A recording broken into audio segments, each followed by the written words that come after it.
Studio Dumka.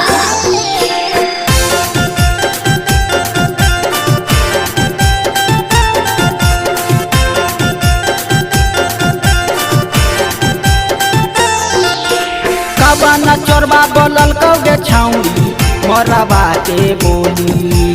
कवन चोरबा बोलल कौगे छौरी मोरबा के बोली।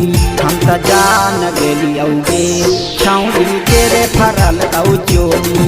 हम त जान गेली औगे छौरी तेरे फरल कौ चोली।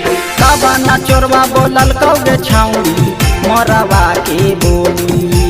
कवन चोरबा बोलल कौगे छौरी मोरबा के बोली। हम त जान गेली औगे छौरी तेरे फरल कौ चोली। हम त जान गेली औगे छौरी तेरे फरल कौ चोली।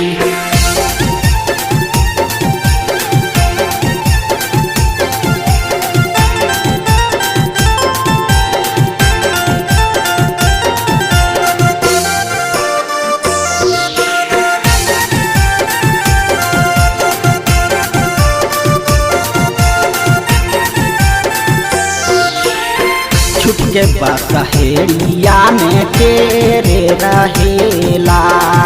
होत ही सांझ छत पर फेंके लगलौ ढेला। छुटके बसहेड़िया में तेरे रहेला।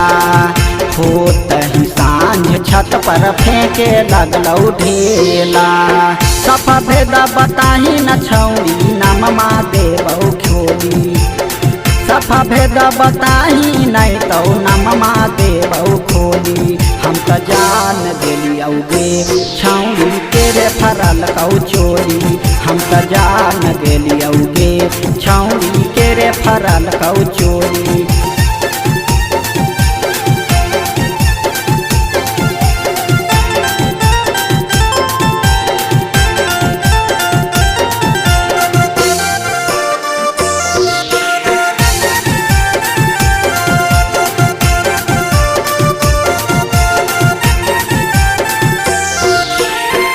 पान के दाग कैसे लगलौ तोरा गाल में। अब ही बता दे तोरा पर तो हर हाल में। पान के दाग कैसे लगलौ तोरा गाल में। अब ही बता दे तोरा पर तो हर हाल में।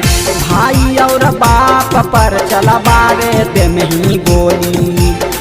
भाई और बाप पर चलबावे दे में गोली। हम त जान गेली औगे छौरी तेरे फरल कौ चोली। हम त जान गेली औगे छौरी तेरे फरल कौ चोली। हम त जान गेली औगे छौरी तेरे फरल कौ चोली। हम त जान गेली औगे छौरी तेरे फरल कौ चोली। बताओ न गे।